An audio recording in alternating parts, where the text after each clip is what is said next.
Du Fu, Elegies on Ancient Sites #1. Scattered in north and east, beyond wind and dust. Adrift in south and west, between heaven and earth.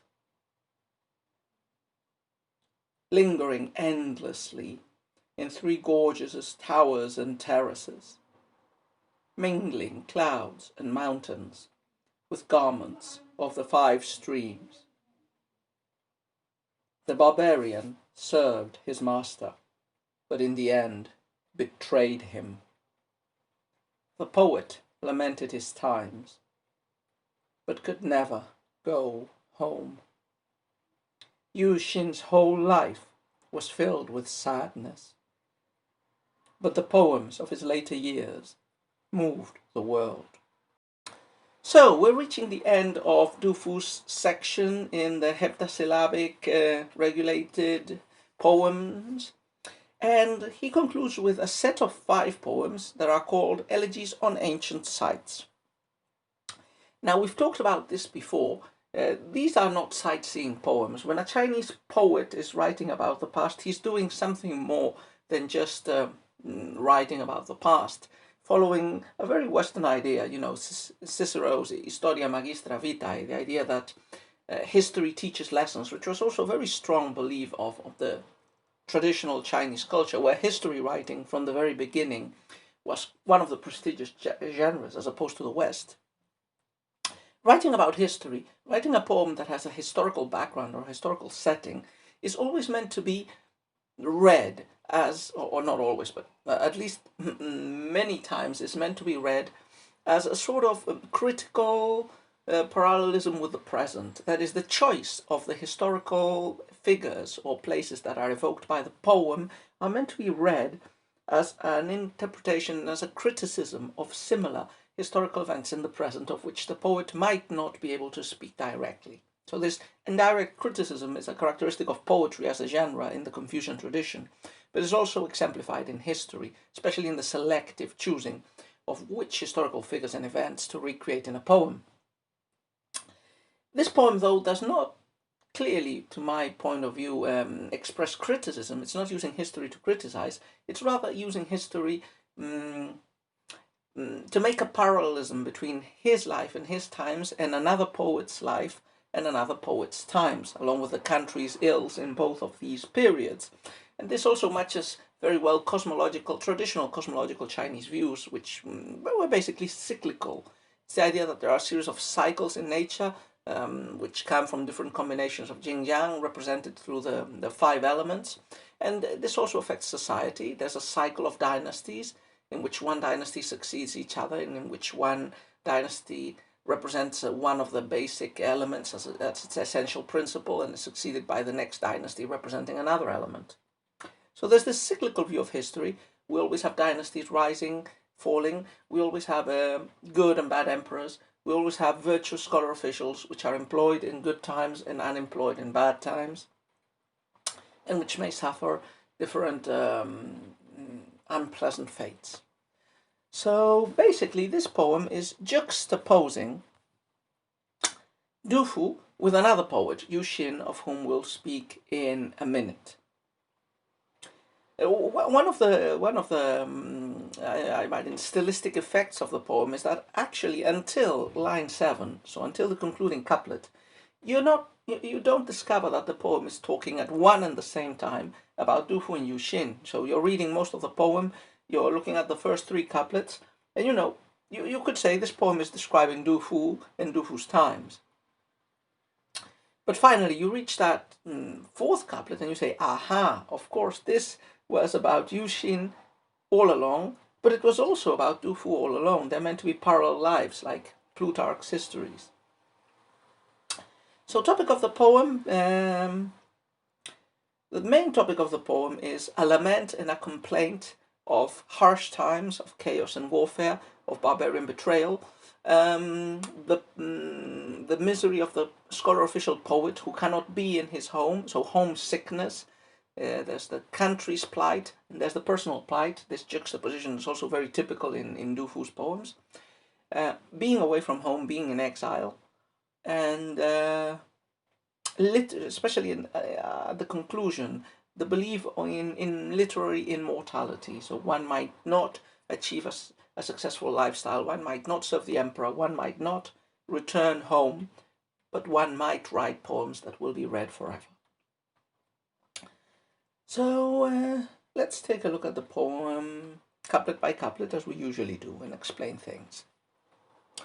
First couplet. Scattered in north and east, beyond wind and dust, adrift in south and west, between heaven and earth.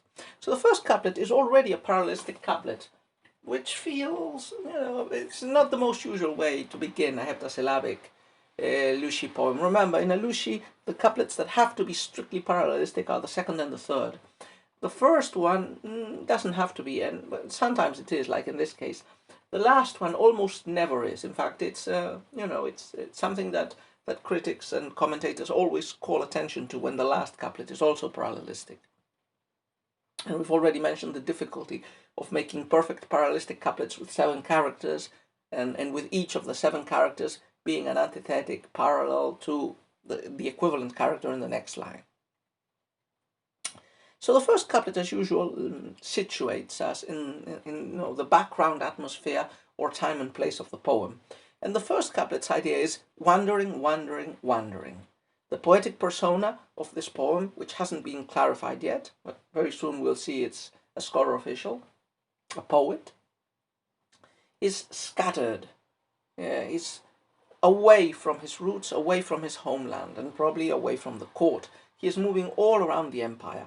This all around the empire is transmitted through a parallelistic image. So the first line talks about north and east. The second line talks about south and west. So all the directions, north, south, east, and west. Although the arrangement will prove to be meaningful. So Du Fu in his travels, we know, he basically traveled through the south. So the first impression of reading this couplet and imagining that it's speaking about Du Fu is, well, it's a bit weird. Why does he mention the northeast?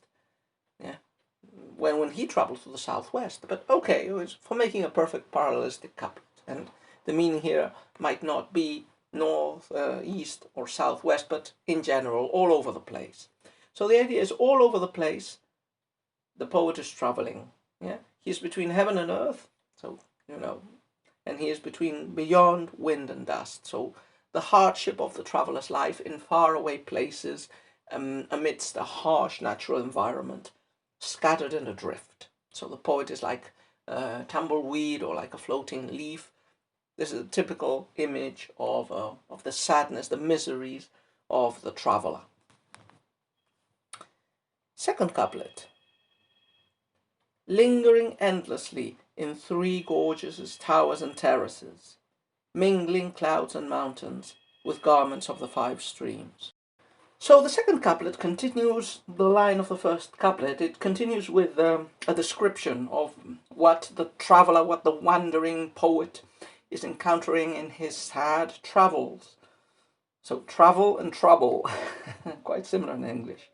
So lingering endlessly in the 3 gorges, towers and terraces. So this is the southwest region, the upper course of the Yangtze River, which is where in fact Du Fu was at this time of his life when he was writing this poem. So he's lingering there, in those towers, in those terraces, in those high places, climbing places. We've already encountered some poems in which Du Fu is actually climbing a terrace or climbing a tower in this area and telling us his sad thoughts.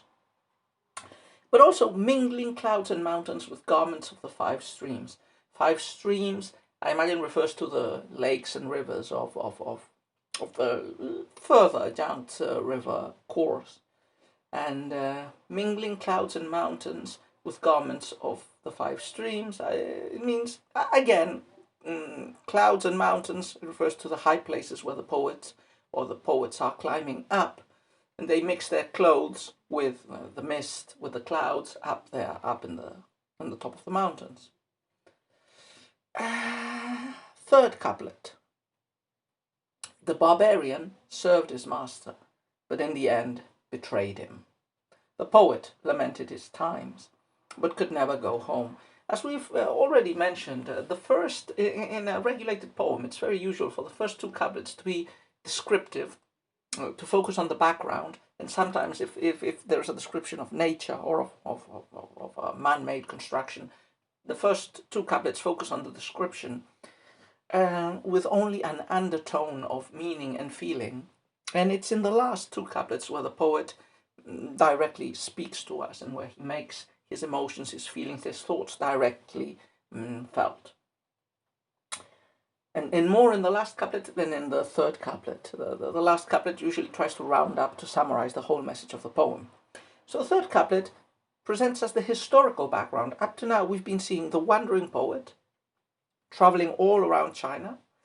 Now we get a chronological fixation, or apparently a chronological fixation of this poet and this wandering, which seems to be pointing to Du Fu, because of reference to a historical event. So the barbarian served his master, but in the end betrayed him. If we're thinking that Du Fu is the protagonist of this poem, it's An Lushan. An Lushan, who led the so-called An Lushan rebellion, was a Parthian. That's An, the character An in his name, was part of the character for the pacified West, Anshi.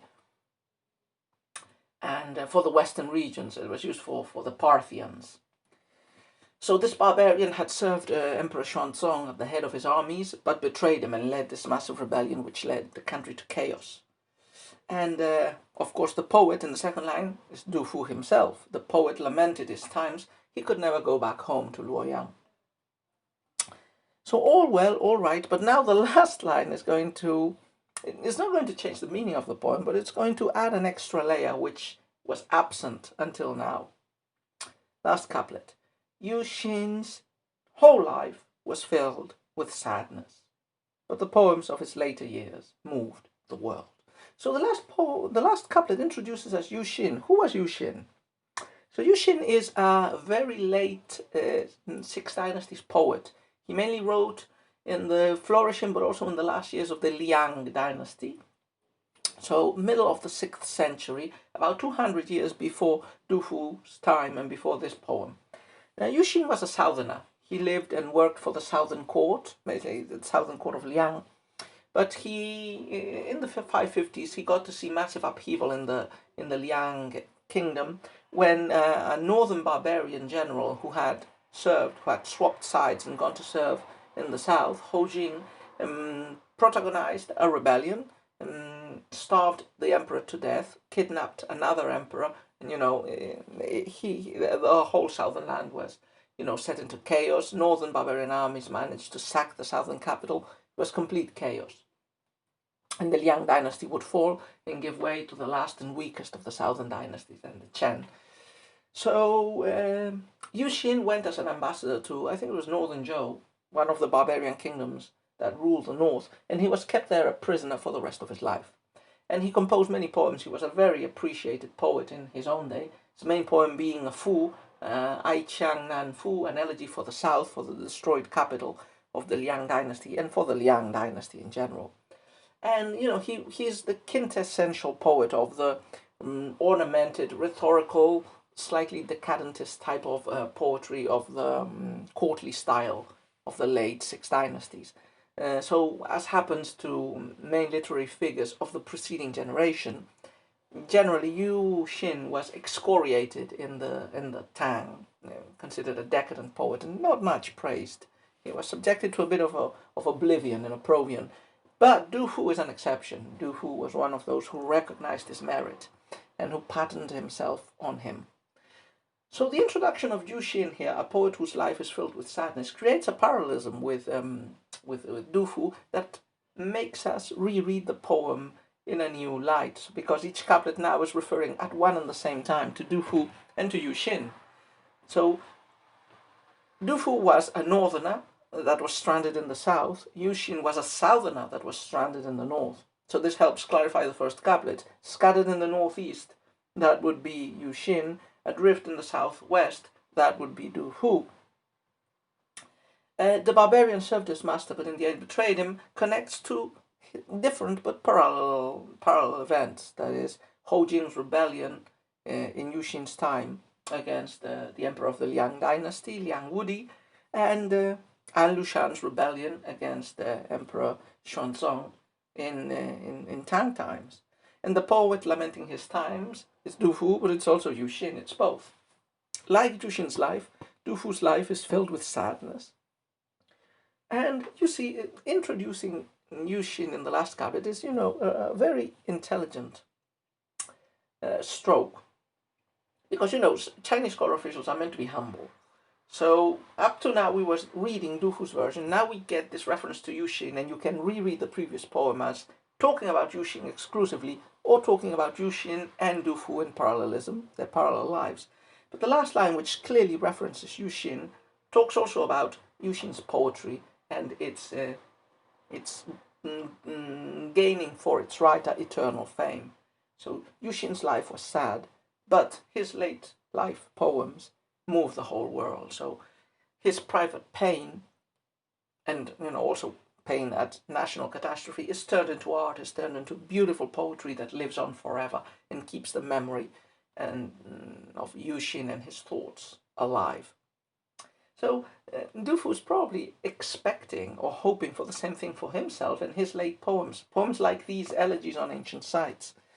So by thrusting Yu Xin into the foreground in the last couplet, he is very politely excusing himself. But the parallelism is clear. He also is a poet whose life is filled with sadness, and he also is expecting that these later poems of his will be recognized in the future, even if now he doesn't get position and he has to drift and can't go back home. He will at least gain literary immortality, or he hopes for it.